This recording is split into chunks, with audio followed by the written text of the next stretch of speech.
अभी हम लोग लखनऊ के इको गार्डन में हैं और यहाँ पर जो आप लोग देख रहे हैं ये लोग अपनी मांगों को लेकर यहाँ पर लगातार जो है ये आ रहे हैं। कितने दिनों से आप लोग यहाँ पे हैं? 64 दिन से। 64 दिन से। तो क्या दिन में ऐसा क्या मांग कर रहे हैं कि सरकार आपकी बात नहीं सुन रही है? हम मांगे कर रहे हैं। क्या मांग है आपकी? हमारी मांग है पुनरीक्षित वेतन। करते क्या है कि किस चीज की वेतन मांग रहे हैं? थोड़ा डिटेल में बताइए कि आप लोग जो इतने ढेर सारे लोग जो हैं सफाई कर्मी काम करते हैं हम सब लोग। अच्छा, स्मारक सफाई कर्मचारी हैं हम। अच्छा, हम लोगों को 13वां साल अब शुरू हो गया है। 12 साल यहाँ हम सर्विस कर चुके हैं। हमारे लोगों को पुनरीक्षित वेतन लागू किया जाए, मृतक आश्रित दिया जाए। जो हमारे साथी लोग मर गए हैं, 167-68 लोग मर गए हैं, उनके परिवार को नौकरी दी जाए और बोनस जो दीपावली मिलता है हम लोगों को दिया जाए और मेडिकल की सुविधा दी जाए। बहुत मांगे 12-13 मांगे हैं। ये हमारी योगी से यही है कि हमारी ये मांगे सुन करके ये हमारी लागू करी जाए।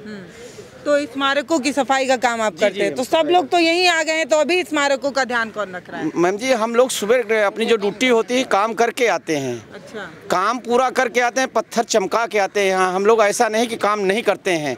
ये हमारे जो अधिकारी सब जानते हैं कि ये लोग काम करके जाते हैं ड्यूटी वहाँ पे धरने पे। हम लोग लापरवाह नहीं है। हम लोग को अधिकारी जानते हैं ये काम करते हैं, लेकिन सरकार ये प्रशासन जो हमारे हैं ये लोग सुन नहीं रहे हैं हमारी मांगों को। ये काफ़ी एज वाले लग रहे हैं, आप यंग लग रहे हैं। जी, हम लोग अपने मतलब समय पे जब भर्तियां चालू हुई थी उस समय हमारी एज जो है वही 21 साल थी। तो अब उनके हिसाब से नौकरी मिली है, मगर हम लोग जो 13 सालों से नौकरी कर रहे हैं तो हम लोगों का 10% कटौती होता है। तो वो आज तक हम लोगों को ना NPS खाते खुले हैं, ना पैसे का कोई अता पता है। इसमें 10 करोड़ 75 लाख का गमन भी हो चुका है। साथ में हम लोग पुनरीक्षित वेतन नहीं मिल रहा। 1300 ग्रेड पे जो 5वां वेतन 20 साल पहले लागू था वो आज हम लोगों को मिल रहा है। तो हम लोग अपना परिवार कैसे चलाएंगे?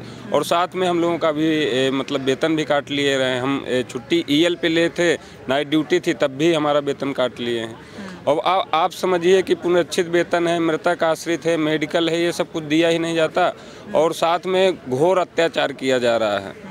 मतलब अत्याचार किया जैसे अंग्रेजों के समय पे होता था वैसे आज यहाँ तानाशाही मतलब अधिकारियों की हो गई है। पूरा भ्रष्टाचार, जैसे बिल्कुल नौकर बना के अधिकारी रखना चाह रहे हैं। अपना बहुत सारे कर्मचारियों से अपने घर पे भी काम करवाते हैं और अपना घरेलू काम कहेंगे कि ऑफिस के काम से लिए जा रहे हैं, वो अपना घरेलू काम कराते हैं। तो इस तरीके से हम लोगों का पूरा एक शोषण का बना लिए हैं कि शोषण करना है हम लोगों को, और पूरी तरीके से शोषण करते जा रहे हैं। और इसी बीच में इसी धरना चल रहा है 64 दिनों से। इसी बीच में 6 कर्मचारी मर चुके हैं। मतलब इतना तनावग्रस्त होकर किसी को हार्ट अटैक आ गया, कोई ट्रेन से अपने आप गिर जा रहा है, कोई जो है एक्सीडेंट हुआ जा रहा है। तो इस तरीके से मतलब परेशान किया जा रहा है। और यहाँ तक हमारे अध्यक्ष महोदय को भी मतलब BC महोदय द्वारा जो है जान से मारने की, हाथापाई करने की, गाली गलौज देने के बाद जान से मारने की पूरे परिवार को धमकी दी गई। और साथ में अभी एक घटना हुई है, उनके साथ अपने गांव जा रहे थे तो उनको एक्सीडेंट भी आशंका हो रही है उनकी कि वही स्कॉर्पियो थी वाइट कलर की, और जब उन्होंने अपने प्राइवेट गुंडों से भी उनको मरवाया। आगे आपको बताएंगे सारी चीज़ें।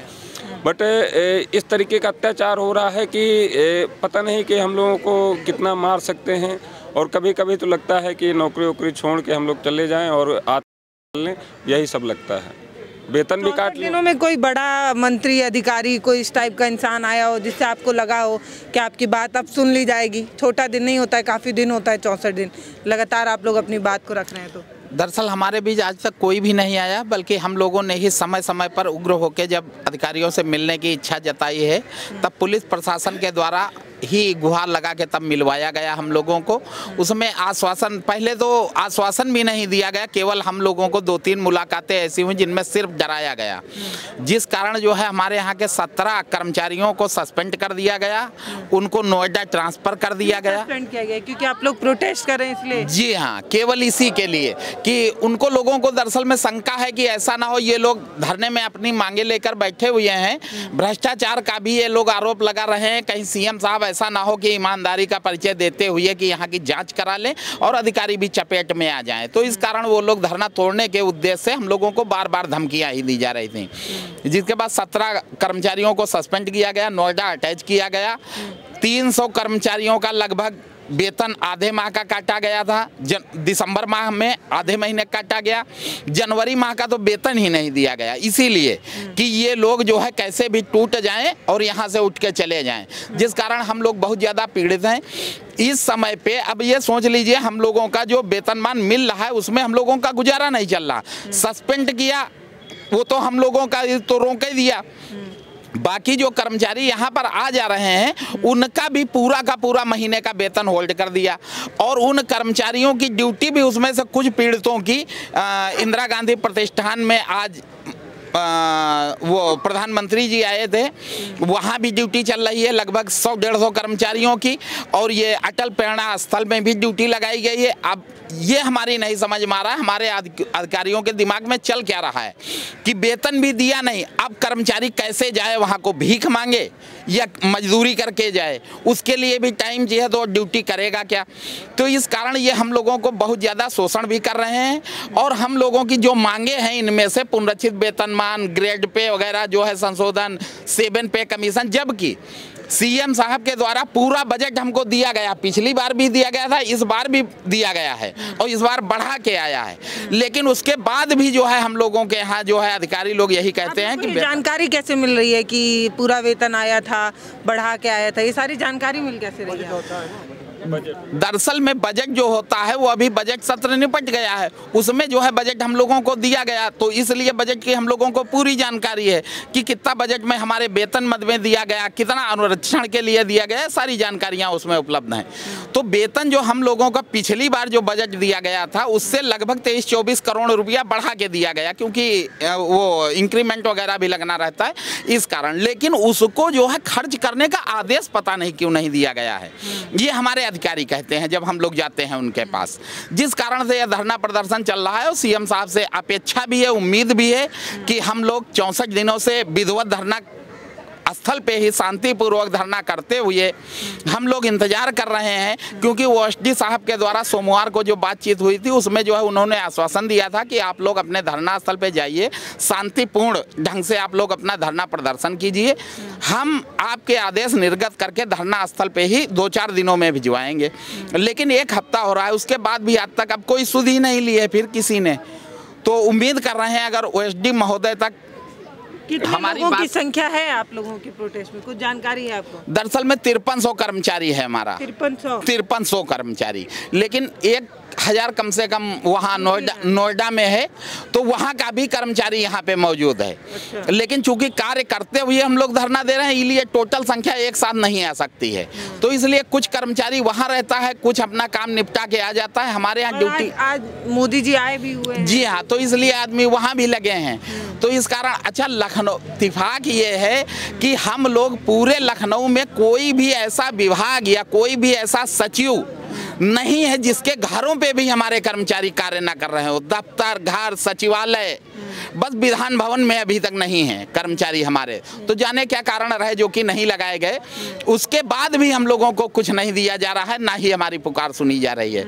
तो हम सीएम साहब से उम्मीद करते हैं कि हम लोगों की मांगों को संज्ञान में लेते हुए त्वरित कार्रवाई करें, क्योंकि हम लोग भी बहुत परेशान हो चुके हैं। हम लोग कितने सालों की वेतन नहीं मिली है, कितने महीने की वेतन नहीं मिली? देखिए, वेतन तो हम लोगों का भी दिसंबर माह का रोका गया, लगभग 300 कर्मचारियों की क्षति पहुंचाई गई, और जनवरी के माह में लगभग 100 कर्मचारियों का पूर्ण रूप से पूरे माह का वेतन प्रतिबंधित कर दिया गया। हम बताना चाहेंगे, लिखा है कि 12 साल से जो है वो सेवा कर रहे हैं, स्मारक की देखरेख का काम करते हैं ये लोग, सफाई का काम करते हैं, और अब जो है तत्काल स्थायी किया जाए। स्थायीकरण जो है हम लोगों का हो जाना चाहिए था, क्योंकि गवर्नमेंट रूलिंग के हिसाब से 1 साल के बाद आदमी परमानेंट हो जाता है अगर उसके सेवा में कोई त्रुटि नहीं है। हम लोग यहाँ लगभग 13 साल पूरा करने वाले हैं, लेकिन क्या पता 14 साल हो जाए तो वनवास कट जाए तो हो जाए आप लोगों का। दरअसल मैडम हमें तो नहीं लगता है, अगर यही राम राज्य है तो इससे तो पिछला जो भी कार्यकाल था वही ज़्यादा बेहतर था हम लोगों के लिए।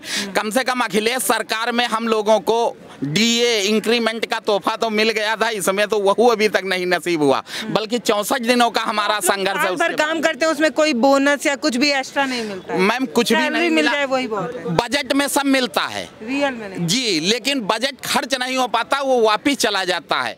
तो सीएम साहब को भी ये जानकारी होती होगी, और अगर नहीं है तो उन्हें करने की कोशिश करनी चाहिए थी कि जो हम जब बजट दे रहे हैं तो वेतन मद में जो हम पैसा दे रहे हैं, बाकी तो आप लोग कोई लेटर वेटर लेके योगी जी तक नहीं पहुंच पाते हैं? मुख्यमंत्री हैं, सुनते भी हैं लोगों की बातें, अपना दरबार भी लगाते हैं जनता। मैडम जी, अब तो आप सबका आशीर्वाद रहा तो बात तो खैर वहाँ तक पहुँच गई है, विधान भवन में भी उठ गई है, उससे ज़्यादा प्रमाण और क्या चाहिए कि जानकारी नहीं। लेकिन अगर कोई देख के भी अनदेखा करे वो अलग की बात है, लेकिन हम लोग लड़ रहे हैं, ईश्वर चाहेगा सफलता मिलेगी। क्योंकि विधानसभा में जब प्रश्न उठा तो वहाँ भी ये चीज़ कही गई उत्तर में कि जो है कार्यवाही चल रही है, तो कार्यवाही का अब जवाब उसी का इंतजार चल रहा है कि हम लोगों के शासनादेश कब निर्गत हो, कब हम लोगों को मिले और हम लोग जाके स्वैच्छिक रूप से ड्यूटी करें।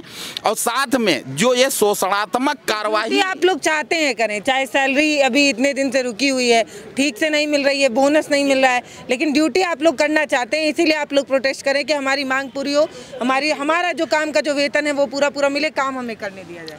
जी, हम यही चाहते हैं कि हमारी मांगें पूरी हो जाएं, और साथ में आज जो हमारी सैलरी नहीं आई है, हमारे बच्चे की 4 महीने की फीस नहीं जमा थी, आज उसका पेपर था से मतलब चालू हुए, हम स्कूल लेके गए, मगर वो जो प्रिंसिपल थे उन्होंने मना कर दिया कि भाई आप हाँ बैठने नहीं दिया गया।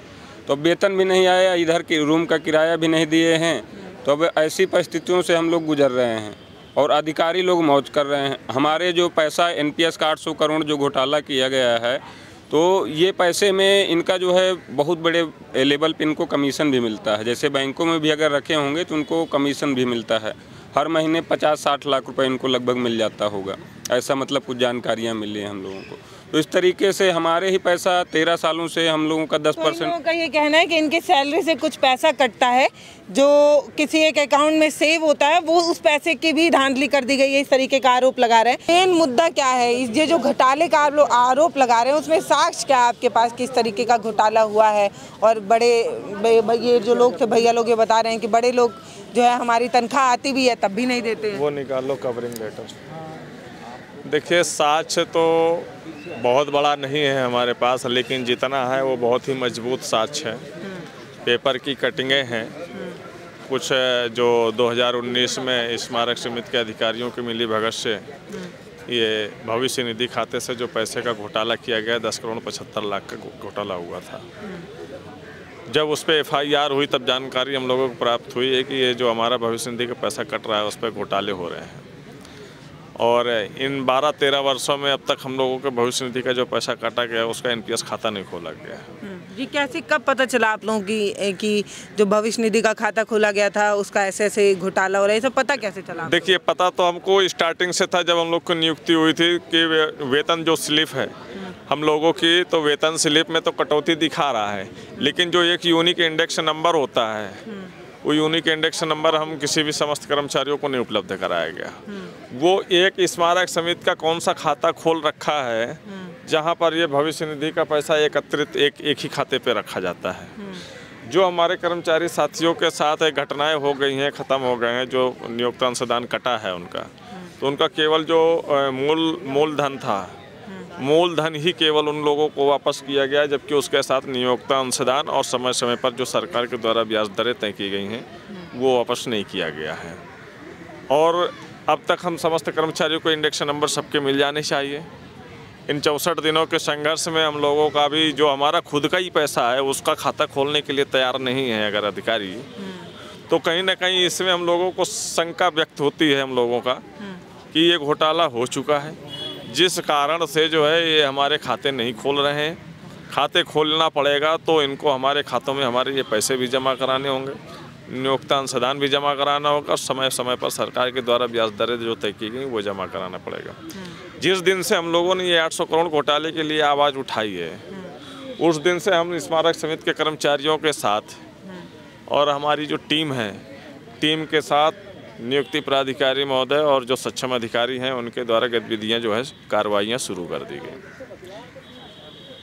प्रथम कार्यवाही उन्होंने जारी की कि जो इस धरना प्रदर्शन में सम्मिलित रहेगा उसको सस्पेंड किया जाएगा, वेतन बाधित किया जाएगा उसका। फिर भी हम लोग नहीं माने, अपनी आवाज़ को बुलंद रखे। सबसे पहले हमको निलंबित किया गया। उसके बाद 16 लोगों की और लिस्ट ओपन की गई, जिसमें टोटल संख्या 17 की रही निलंबित करने की। जब उससे भी दिल नहीं भरा, उसके बाद भी हम लोगों ने जो है अपनी आवाज़ को बंद नहीं किया, तो उन साथियों को जो है नोएडा और बादलपुर संबद्ध कर दिया गया कि जिससे कि ये धरना ख़त्म हो जाए।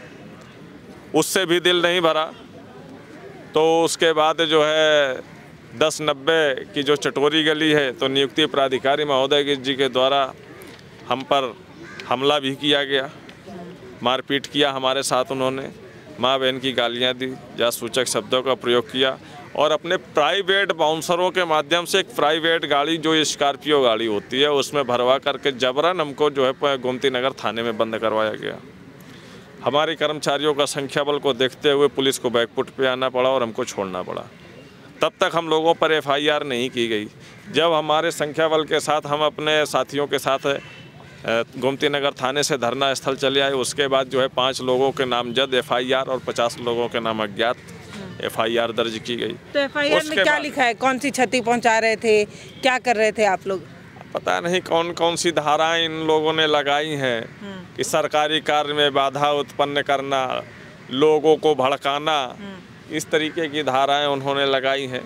हालांकि उससे हमें कोई दिक्कत नहीं है, हम अपना हक और अधिकार मांग रहे हैं, बैठे हैं। उसके बाद भी उनको संतुष्टि नहीं मिली। जब माननीय मुख्यमंत्री महोदय जी के OSD जी से हम लोगों की वार्ता हो गई, एक सफल वार्ता हुई हमारी। उन्होंने समस्त मांगे, पुनरीक्षित वेतनमान, मताश्रित स्थायीकरण, पदोन्नति, ACP का लाभ, सवेतन चिकित्सा प्रतिपूर्ति, दीपावली का बोनस, दिव्यांग वाहन भत्ता, ये समस्त मांगे और जो है जितनी भी कार्रवाइयाँ वापस की बात कही उन्होंने कि ये सारी कार्रवाइयों के साथ वापस होने के साथ साथ एक लिखित प्रमाण पत्र के साथ हमारे एक सक्षम अधिकारी आपके धरना स्थल पर आकर आप लोगों को देंगे, तभी आप लोग धरना समाप्त करिएगा। उस वार्ता के उपरांत 14 फरवरी को हमारे निज निवास स्थान गृह जनपद फतेहपुर में एक शादी समारोह में हम लोगों को सम्मिलित होना था। रोज की तरह संघर्ष करने के उपरांत हम निकले।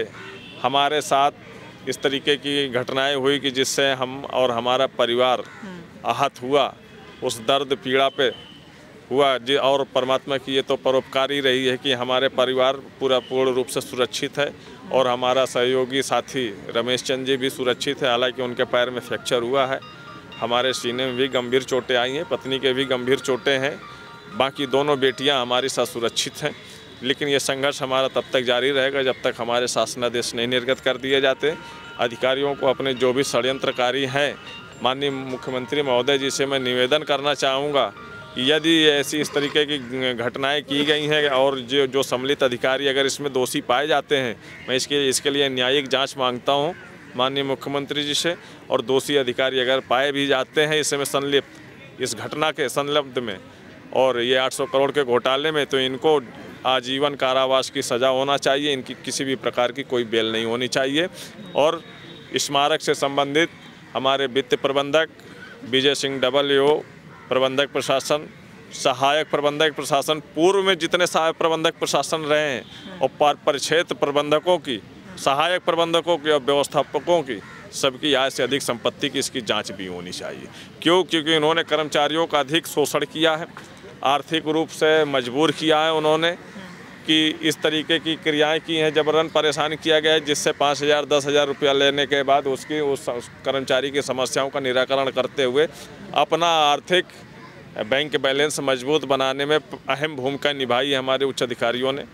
तो मैं चाहता हूं कि उनकी आय से अधिक संपत्तियों की जांच हो, क्योंकि जब उनकी नियुक्ति हुई थी, हम अभी लखनऊ में हैं और यहाँ पर जगह जगह जब आप आगे बढ़ते हैं आपको वहाँ पे कुछ लोग अलग अपनी मांगों को लेकर प्रोटेस्ट करते नजर आएंगे, यहाँ पे कुछ और लोग अपनी मांगों को लेकर प्रोटेस्ट करते नजर आएंगे, बाहर आपको कुछ और लोग प्रोटेस्ट करते नजर आएंगे। ये यही कह रहे हैं कि 12 सालों से जो है जिस ड्यूटी को हमने किया है उसको स्थायी कर दीजिए, स्थायी कर दीजिए। क्योंकि 12 साल हो गए हैं, लेकिन दुख की बात ये है कि इनका आरोप है कि इन पर एक्सीडेंट तक करा दिया गया, तमाम लोगों की जो नौकरियां हैं वो तक छीन ली गई, लेकिन कोई बात नहीं सुना।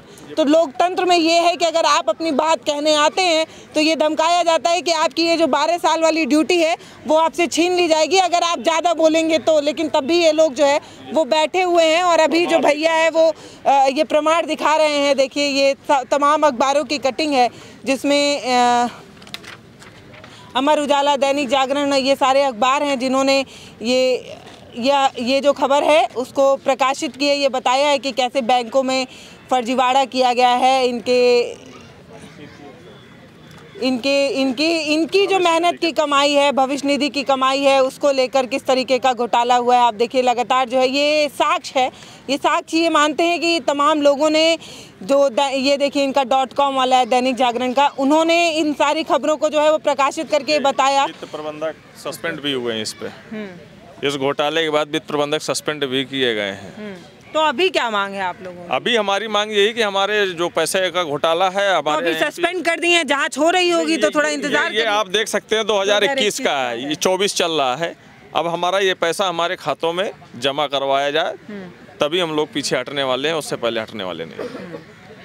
जितनी भी हमारी मांगे हैं अकाउंट में कोई झोल रहा होगा तभी तो सस्पेंड किया गया होगा, एक बात। और दूसरी बात ये कि 2021 से इन लोगों को पता, मतलब ये अगर सस्पेंड किया गया तो ये तो पता चल गया होगा कि अकाउंट का कुछ झोल है, लेकिन तब भी इतने दिन तक कोई कार्रवाई नहीं की गई। तभी ये लोग जो है वो लगातार धरने पर बैठे हैं। वहाँ पीछे जो है वो आपको महिलाएं भी नजर आएंगी। तो इस प्रोटेस्ट की संख्या बहुत ज़्यादा हैं और लोग अपनी मांगों को यही कहने आए हैं कि 12-12 सालों से ड्यूटी है और उसको स्थायी कर दिया जाए। नमस्ते, मैं पल्लवी हूँ, आप भारत एक नई सोच देख रहे हैं।